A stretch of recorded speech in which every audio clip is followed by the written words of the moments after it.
René Descartes is often celebrated as the father of modern philosophy, the solitary genius who swept away the medieval worldview with a single sharp stroke of his pen. But brilliant minds do not emerge in a vacuum. To truly understand the rise of Descartes, we must look not just at his ideas, but at the profound, terrifying crisis of the early 17th century, a world where everything humanity thought it knew was suddenly falling apart. Descartes did not simply decide to doubt everything as an intellectual exercise. He was responding to a historical moment when doubt was the only honest position left to take. The story of his rise begins with the deep frustration of his own education. As a young, intellectually eager boy, Descartes was sent to the prestigious Jesuit College of La Flèche, one of the finest schools in Europe. He was a brilliant student, but the more he read, the more disillusioned he became. The academic world of his time was dominated by scholasticism, a dry, rigid philosophy that spent its time trying to reconcile Christian theology with the ancient writings of Aristotle. To Descartes, this felt like an intellectual dead end. It was a system that valued the rote memorization of dusty authorities over actual practical truth. Arguments were won not by looking at the world, but by quoting long-dead scholars. Descartes left school feeling deeply unsatisfied, later writing that he found himself embarrassed with so many doubts and errors that he felt the only thing he had gained from his education was a clearer conviction of his own ignorance.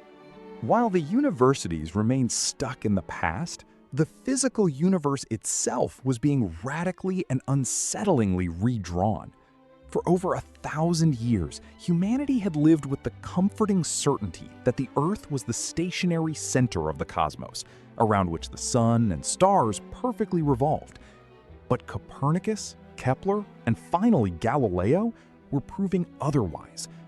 Armed with the newly invented telescope, Galileo looked into the night sky and saw mountains on the moon and moons orbiting Jupiter. The perfect, unchanging heavens of Aristotle were shattered. This was exciting, but it was also deeply destabilizing. If the greatest minds of antiquity, backed by the authority of the Church, could be so completely wrong about the very shape of the universe, what else were they wrong about? A profound sense of vertigo seized the intellectual elite of Europe. The ground beneath their feet was literally moving. This scientific chaos fed into a massive revival of ancient skepticism, championed in France by writers like Michel de Montaigne. Montaigne's famous personal motto, Que sais-je, meaning what do I know, became the defining slogan of the era. Skeptics argued that human senses are easily fooled, our minds are weak, and absolute certainty is a delusion. Intellectuals increasingly threw up their hands, arguing that since we can never really know the truth about anything, we should stop searching for it. Descartes, however, found this passive surrender intolerable. He did not want to live in a world of intellectual quicksand where nothing could be proven. He saw skepticism not as a permanent resting place, but as a challenge that had to be conquered. But the crisis was not just academic. It was physical, bloody, and devastating. In 1618, the 30 Years' War broke out, a catastrophic conflict that would tear Europe apart. The war was fueled by deep, unyielding religious dogmatism, with Catholics and Protestants slaughtering one another because they could not agree on who held the ultimate truth. To a young Descartes, who actually joined the army of Prince Maurice of Nassau to travel and see the great book of the world, this bloodshed was a tragic daily demonstration of what happens when a society lacks a shared, rational foundation for truth. When tradition and religious authority could no longer guarantee peace or certainty, Europe desperately needed a new, secular way to agree on what was true. It was in the midst of this chaotic, war-torn backdrop during the freezing winter of 1619 in Neuburg, Germany, that Descartes found his turning point. Trapped indoors by the biting cold, he spent the day shut up in a stove-heated room, meditating in complete solitude.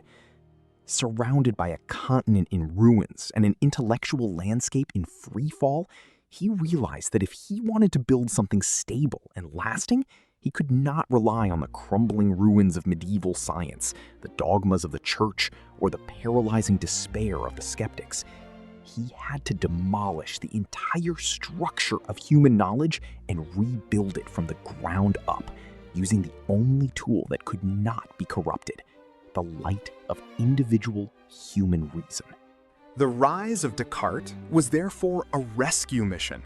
He gave a terrified, fractured, and doubting Europe exactly what it was crying out for: a way to find certainty without relying on decaying traditions, sectarian religious wars, or the hopeless surrender of skepticism. By looking inward, Descartes showed a trembling world that even if everything else was uncertain, the human mind still possessed the power to think, to reason, and to rebuild.